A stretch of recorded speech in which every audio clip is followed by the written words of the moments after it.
Goeiedag, baie welkom hier saam met ons by ons oggendoordenkings. Dit is vir my lekker om saam met julle te wees. Ons praat oor 'n ewige hoop en 'n hoop wat al 'n effek het op my lewe nou.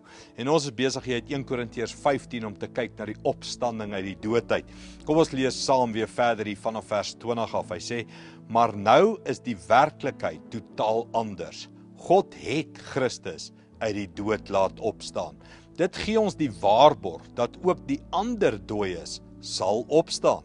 Julle sien, soos die dood deur 'n mens, naamlik Adam, in die wêreld ingekom het, so het die opstanding uit die dood ook deur 'n mens werklikheid geword.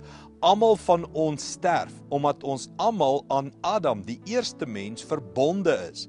Net so sal almal wat aan Christus, die ander mens, verbonde is, weer lewendig gemaak word. Maar daar is 'n bepaalde volgorde hieraan verbonde. Christus was die eerste een. Daarna, wanneer Christus terugkom, sal al sy mense opgewek word. Vervolgens sal die einde kom, wanneer Jesus se koningsheerskappy aan God die Vader sal teruggee, nadat hy elke vyhandige mag wat daar kan wees onderwerp het. Want Christus moet aan bewind bly, totdat hy alle vyande finaal verslaan en aan hom onderdanig gemaak het. Die laaste van hierdie vyande wat vernietig moet word, is die dood.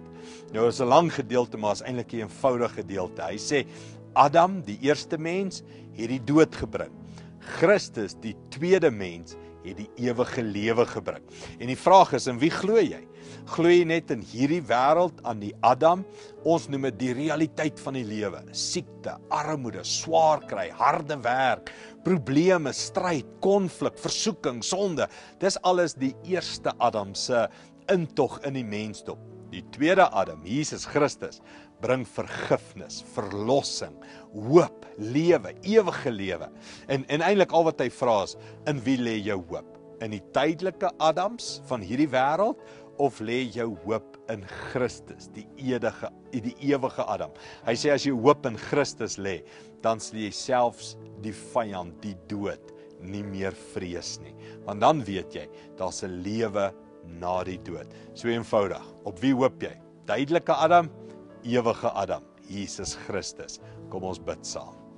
Hemelse Vader, hoe bid ons dat ons elke dag die realiteit van die tydelike Adam en die ewige Adam sal raak sien. En laat ons sal kies om onder Christus te leef, die ewige Adam, die Adam wat die dood oorwin het.